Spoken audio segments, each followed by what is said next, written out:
जीवन में बहुत बार ऐसा समय आता है जब हमें लगता है कि हम भक्ति भी करते हैं, गुरु को भी मानते हैं, बहुत ज़्यादा आध्यात्मिक हैं, लेकिन कैसे कोविड में हम बीमार हुए या कैसे कोई हमारा चला गया, ऐसा क्यों हो रहा है हमारे साथ कि हमारे साथ सब कुछ गलत हो रहा है। हम तो बहुत भक्ति करते हैं।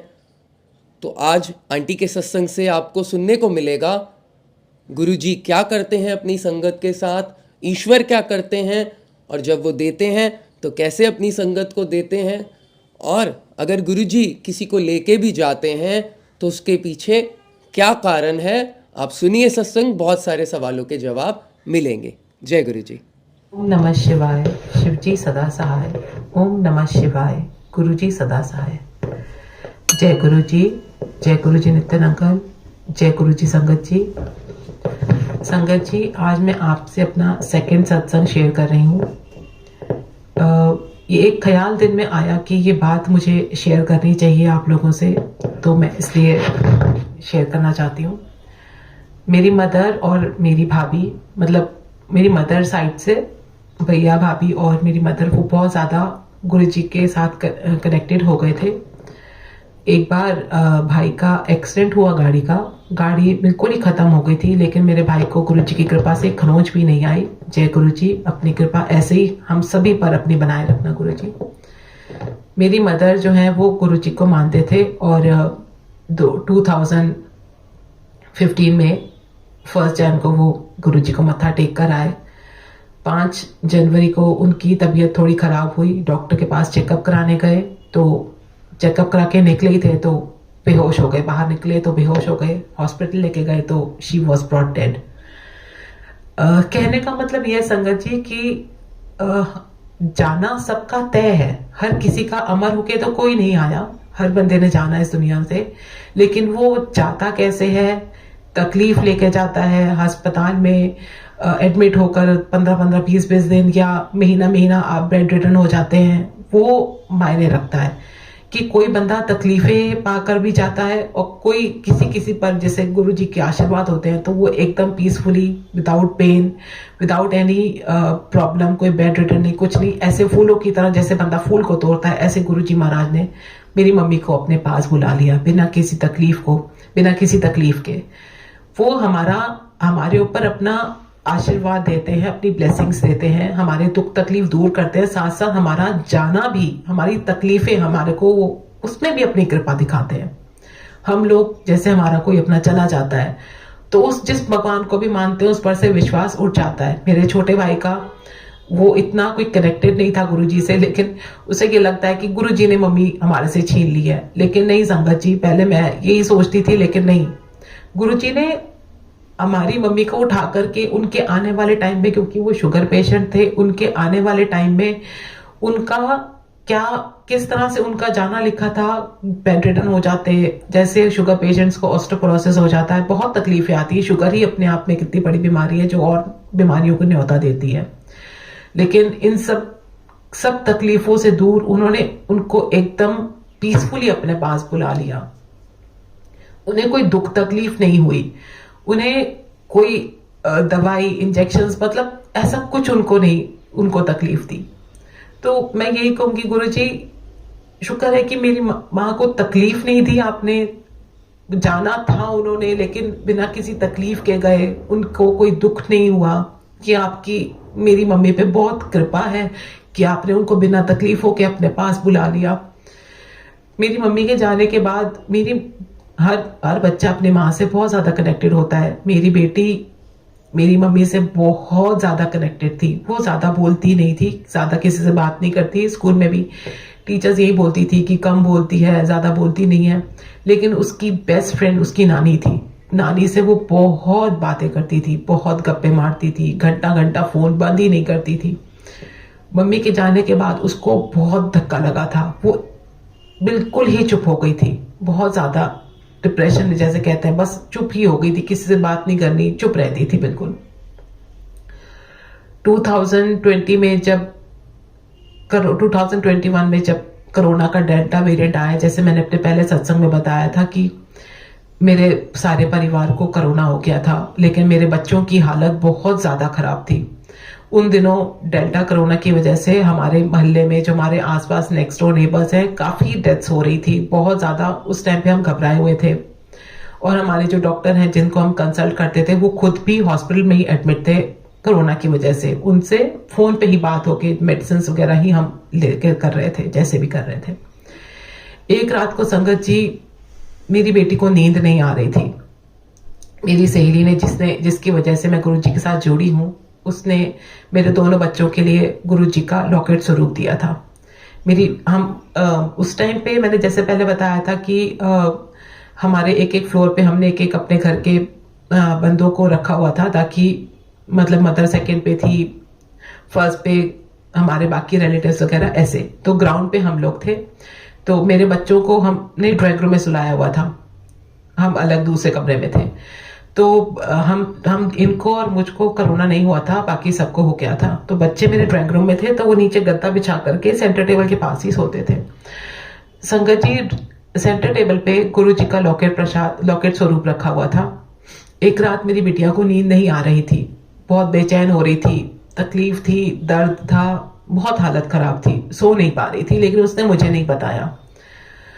लेटी हुई थी तो संगत जी, ऐसा उसको लगा जैसे कि उसकी नानी उसके पास आई हैं और उसको सहला रही हैं। ऐसा लगा जैसे उसके बालों में हाथ फेर रही हैं और उसको सुलाने की कोशिश कर रही हैं। थोड़ी देर में गुरुजी से उसको नींद आ गई। जब उसकी नींद खुली, संगत जी आप यकीन नहीं मानेंगे, गुरुजी का लॉकेट स्वरूप जो सेंटर टेबल में पड़ा हुआ था वो उस टाइम पे लटका हुआ था उसके सिर के ऊपर और वो हिल रहा था। तो वो मेरी मम्मी नहीं, वो गुरुजी ही थे जो उस टाइम पे मेरी बेटी को सुला रहे थे, उसके दुखों को दूर करके उसको कि वो आराम से सो जाए। मेरे बच्चे को एक माँ की तरह ही गुरुजी ने उसे प्यार किया ताकि वो आराम से सो जाए। की बात उसने मुझे अगले दिन बताई।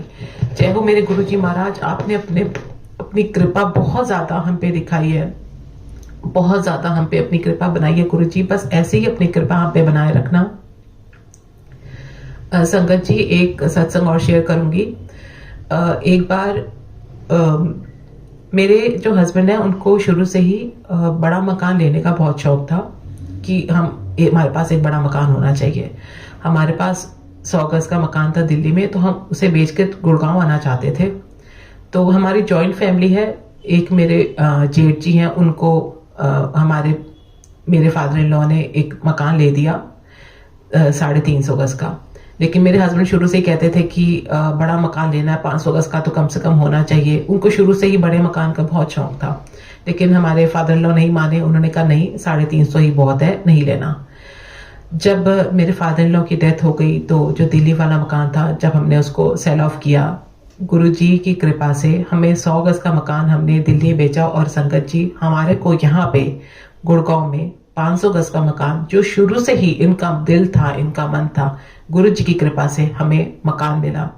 थोड़े ही टाइम में हमारे को गुरुजी की कृपा से एक बड़ी गाड़ी भी मिली, 7 सीटर कार भी हमने ले ली।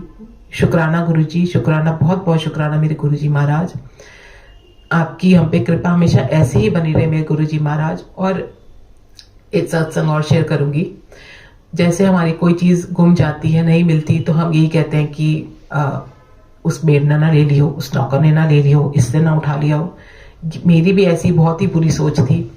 तो ये सोच भी मेरी गुरुजी ने बदल दी। अब जैसे कोई चीज नहीं मिलती तो अब मैं किसी नौकर या माई या किसी भी मेड का मैं ये नहीं कहती कि उसने ले ली है। अब मैं सीधा गुरुजी से यही कहती कि गुरुजी, मुझे पता है वो चीज रख के मैं ही भूल गई हूँ, तो प्लीज गुरुजी वो चीज मुझे ढूंढवा दो। तो मुझे वो चीज मिल जाती है।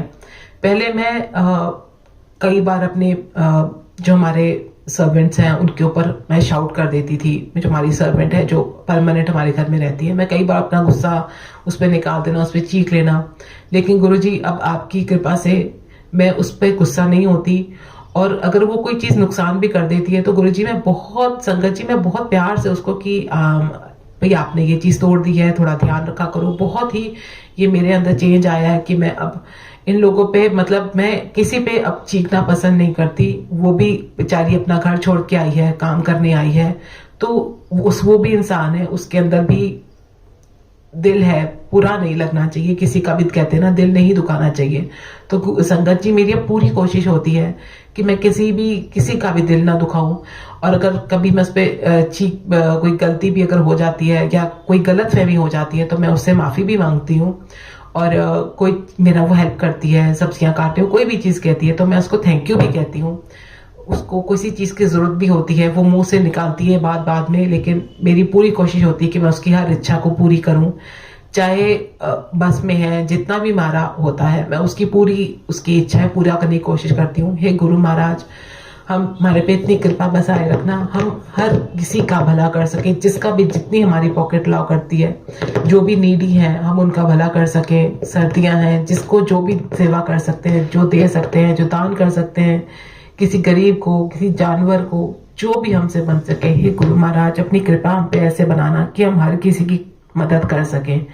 जय हो मेरे गुरु जी महाराज। संगत जी, अगर मेरे से कोई भी भूल चूक हो गई है तो मुझे माफ करना। गुरु जी मुझे माफ कर देना अगर मैंने कुछ भी गलत बोला हो या कोई मेरे से भूल चूक हो गई हो। संगत जी प्लीज मुझे माफ कर दीजिए। जय गुरु जी, जय गुरु जी। जय गुरु जी, जय guru ji. Thank you aunty, thank you Ritu aunty for sharing your beautiful satsang, beautiful experiences, अपनी जर्नी शेयर करने के लिए बहुत बहुत धन्यवाद आपका। हम सभी के साथ आपने सत्संग शेयर किया। आई होप आज के सत्संग से बहुत सारे संगत को काफ़ी सवालों के जवाब मिले होंगे और जो निराशा थी मन में वो निराशा अब ख़त्म हुई होगी। आइए अब चलते हैं आज की स्टोरी की तरफ। मैं नितिन अंकल हूँ, गुरुजी सत्संग ब्लेसिंग्स यूट्यूब चैनल पर आप हैं। रोज़ इसी तरह मैं आपसे पहले संगत का सत्संग शेयर करता हूँ और सत्संग के बाद स्टोरी। यदि आप भी सत्संग शेयर करना चाहते हैं तो नीचे दिए ईमेल एड्रेस पर आप अपना सत्संग भेज सकते हैं। आप भेजेंगे सत्संग, उसके बाद मैं शेयर करूँगा। ये ध्यान रखिएगा सत्संग में कि कोई बैकग्राउंड नॉइस ना हो। सत्संग भेजने से पहले एक बार खुद चेक कर लीजिएगा कि उसमें कोई शोर ना हो, बैकग्राउंड नॉइस ना हो। प्लीज़ इस चीज़ का ध्यान रखिएगा। चलिए आइए अब मूव ऑन करते हैं आज की स्टोरी की तरफ। जय गुरु जी। एक बार एक अमीर सेठ के यहाँ एक नौकर काम करता था। अमीर सेठ अपने नौकर से तो बहुत खुश था, लेकिन जब भी कोई कटु अनुभव उसे होता था तो वह ईश्वर को बहुत गालियां, बहुत कोसता था। एक दिन वह अमीर सेठ ककड़ी खा रहा था। संयोग से वह ककड़ी कच्ची और कड़वी थी। सेठ ने वह ककड़ी अपने नौकर को दे दी। नौकर ने उसे बड़े चाव से खाया, जैसे वह ककड़ी बहुत मीठी और स्वादिष्ट हो। अमीर सेठ ने पूछा, अरे ककड़ी तो बहुत कड़वी है, भला तुम इसे कैसे खा रहे हो? नौकर बोला, आप मेरे मालिक हैं, रोज ही मुझे स्वादिष्ट भोजन देते हैं। अगर एक दिन कुछ कड़वा अनुभव भी दे दिया तो उसे स्वीकार करने में क्या हर्ज है? अमीर सेठ को अपनी भूल का एहसास हुआ। दोस्तों, अगर ईश्वर ने इतनी सुख सुविधाएं, सभी संपदाएं हमें दी हैं और किसी एक दिन कभी कभी कोई कटु अनुभव भी वो हमें दे देता है तो उसको भी हमें उसी तरह स्वीकार करना चाहिए जैसे हम सुखों को स्वीकार करते हैं। जय गुरु जी। असल में यदि हम समझ सकें तो जीवन में जो कुछ भी होता है सब ईश्वर की दया और कृपा ही है। ईश्वर जो हमारे लिए करता है वो हमेशा हमारे लिए अच्छा करता है। जय गुरु जी। आई होप आपको आज का सत्संग, आज की स्टोरी दोनों ही पसंद आए हों। मुझे कमेंट करके बताइएगा आपको सत्संग कैसा लगा, स्टोरी कैसी लगी। लाइक करें, शेयर करें और चैनल को सब्सक्राइब करें। आपसे मैं बहुत जल्द मिलूंगा एक नई स्टोरी, नए सत्संग के साथ। अपना ख्याल रखिए, अपने फैमिली मेंबर्स का भी ख्याल रखिए। Stay healthy, stay blessed. Thank you very much. जय गुरु जी। Bye bye.